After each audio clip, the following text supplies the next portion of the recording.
Mendengar suara seperti percakapan bahasa asing. Ternyata ini juga strategi kamuflase dari Dalton, mengacaukan Kit baik kepada polisi maupun Sandra. Dalton memang cerdas, menciptakan sandiwara palsu yang mengacaukan alur pikir mereka. Anak buah Dalton terus bekerja keras menyiapkan sel kecil untuk bersembunyi. Sementara polisi baru tersadar melalui bantuan warga negara Albania bahwa alat penyadapnya diputarkan iPod oleh anak buah Dalton, berisi pidato mendiang Presiden Albania Enver Hoxha tentang perlawanan rakyat, komunisme, marxisme. Anjay, berat amat nih teori sosialnya. Si anak buah memutar pidato sambil kelamut-kelamut menikmati pizza kiriman. Polisi dikerjai lagi nih. Sementara Dalton dan satu anak buah perempuannya mengeksekusi target inti perampokan ini, yakni deposit box nomor 392. Deposit box milik si Mr. Chess pribadi yang selama ini aman tersimpan. Setelah dibuka, Dalton hanya mengambil amplop dokumen. Sementara isi pundi-pundi berlian dicuekin oleh Dalton. Di lain tempat, wali kota mengantarkan Mrs. White bertemu langsung dengan Kit. Ternyata, Mrs. White sudah mempelajari belitan kasus Kit soal bandar narkoba dan kasus lainnya. Intinya, Kit dijanjikan dibebaskan dari kasus dan naik menjadi detektif tingkat 1 jika mau kooperatif dengan White untuk mengamankan box deposit 392 milik pribadi Mr. Chase. Anjay, bisa aja nih bergaining untuk menekan aparat. Ini hanya ada di film loh ya, gak bakalan ada di dunia nyata. Lalu upaya untuk menghentikan drama penyanderaan terus dilakukan. Dalton akhirnya mau mengangkat telepon dari Kit. Dalam telepon, keduanya hanya saling gertak. Dalam candaan dan ketegangan ala polisi Hollywood, keduanya terlibat adu urat saraf. Dalton meminta segera dipenuhi tuntutannya atau ada Sandra yang mati. Sementara Kit mencoba mengulur waktu dengan menawarkan kiriman makanan dan lainnya. Lalu tibalah saatnya Kit memenuhi permintaan Mrs. White untuk masuk langsung menemui dan bernegosiasi dengan Dalton terkait dengan deposit box nomor 392 milik pribadi Mr. Chase yang tak boleh disentuh. Kepada Dalton, White menawarkan pembebasan hukuman dan $2 juta di sebuah rekening yang aman jika menyerah sekarang dan tak menyentuh deposit box nomor 392. Anjay, berani banget nih si cewek palu gada. Saat negosiasi, White ternyata tak mengetahui alasan Mr. Chase kekeh melindungi barang-barang dalam amplop ini. Dan Dalton mengungkap kepada White bahwa Chase adalah bankir di Swiss saat Perang Dunia Kedua. Dalton menyebut Chase sebagai orang bermoral rendah yang memanfaatkan posisinya di Nazi pada saat itu untuk melucuti kekayaan orang lain dan hasilnya digunakan untuk mendirikan bank. Dan saat ini, salah satu cabang banknya tengah disandra oleh Dalton. Tapi White menggertak balik kalau dia bisa dengan mudah menghancurkan skenario perampokan Dalton. White hanya butuh 2 menit untuk mengamankan isi dalam deposit box 392 milik Mr. Chase. Lalu Dalton menunjukkan isi amplop yang sudah diambil dari deposit box itu berupa lambang swastika milik Nazi. White terkaget dan melunak. Saat polisi makin frustasi, Kit menelpon Dalton bahwa permintaan pesawat dan 2 bus hampir dipenuhi. Tapi Kit meminta diizinkan masuk ke bank untuk melihat kondisi para sandera. Dan permintaan Kit ini pun diloloskan Dalton. Suasana tegang saat Kit dan Dalton bertemu langsung dalam jarak yang sangat dekat. Setelah melihat para sandera dan ada kesempatan, Kit mencoba meringkus Dalton. Terjadi pergulatan, namun anak buah Dalton berhasil menghentikan upaya Kit membuka penutup muka Dalton.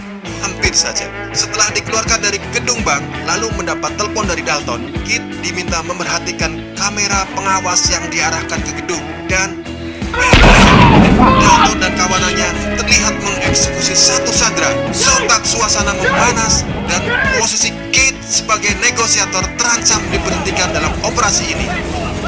Kemudian polisi merancang serangan untuk segera mengakhiri drama penyanderaan ini. Saat tim sudah bersiap melakukan serangan, Kit menemukan alat penyadap di dalam papan yang dikalungkan ke sandera bernama Vikram saat dibebaskan sebelumnya. Lewat penyadapan ini, rencana serangan pun didengar oleh Dalton, dan Dalton langsung meminta semua sandera untuk dikeluarkan. Dalton melemparkan bom asap, lalu kepanikan pun terjadi. Sandera yang histeris diminta berlari ke atas dan keluar gedung. Karena berpakaian APD yang sama, anak buah Dalton juga bergabung bersama Sandra menghambur keluar gedung. Disinilah polisi dibuat bingung.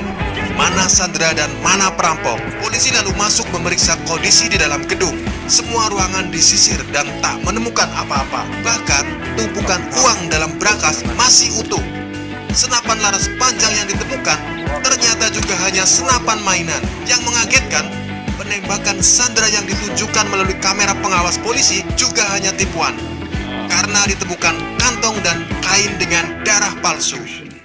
Semua Sandra termasuk anak buah Dalton yang menyaru sebagai Sandra akhirnya dibawa polisi untuk digeledah dan diinterogasi. Nampak wajah penat para Sandra setelah menjalani drama selama beberapa hari di gedung. Saat Kit ditanya Komandan Polres 11 adanya barang bukti atau alibi dalam kasus perampokan dan Kit menjawab tidak menemukan apa-apa, sang komandan meminta menutup kasus ini.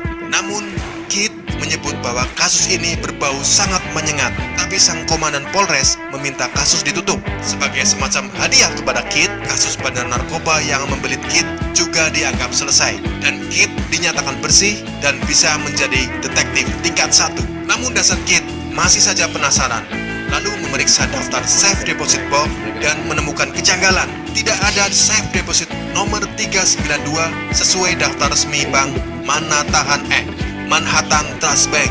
Kit pun menanyakan ini ke Mrs. White, dan White meminta mengabaikan dan menanggapi kasus perampokan ini sebagai angin lalu. Sementara saat bertemu dengan White, Mr. Chase mengakui semua kejahatan perang yang telah dilakukannya, dan White mengetahui semua cerita ini pada saat bertemu dan bernegosiasi dengan Dalton di bank. Scene lalu berganti ke vlog Dalton di awal film. Kali ini Dalton terlihat berkemas di ruangan kecil antara dinding dan rak gudang. Ternyata setelah drama perampokan berakhir, Dalton bertahan di ruangan kecil kamuflase ini yang ada di dalam gudang bank. Dia meyakinkan akan keluar dari bank melalui pintu depan sesuai janjinya. Sementara di depan gedung bank ada mobil berisi 4 orang yang bersiap menjemput Dalton. Ya, inilah anggota komplotan Dalton yang sebenarnya, yang saat keluar dari bank berhamburan dan bebas begitu saja bersama para Sandra. Lalu bisa lolos juga dari interogasi polisi yang kebingungan. Sementara karena ingin membuktikan, Kit menuju ke bank untuk mengecek deposit box nomor 392 yang mencurigakan. Saat di lobi bank, tak sengaja bertabrakan bahu dengan seorang lelaki yang tak dikenal. Padahal dialah Dalton saat setelah bebas dari ruangan kecil. Just like you planned. Saat dilihat, deposit box hanya berisi permen karet, sebuah cincin berlian dan tulisan berisi follow the ring sebagai sebuah petunjuk untuk Kit. Kit lalu menemui Mr. Chase.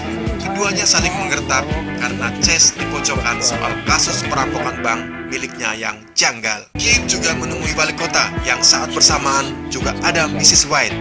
Kit mengancam bahwa ada kejahatan perang dan wali kota telah terlibat. Lalu film berakhir dengan Kit yang pulang ke rumah Sylvia, meletakkan sertifikat kenaikan pangkat detektif, dan tak sengaja menemukan berlian saat merogoh saku jaketnya. Kit mengingat momen saat bertabrakan bahu dengan seorang pria di lobi bank. Kit kemudian tersenyum, dan film pun berakhir. Akhirnya si Kit menang banyak, naik pangkat, dapat bonus berlian yang diberi Dalton untuk modal nikah. Nah, kalian kapan nikahnya?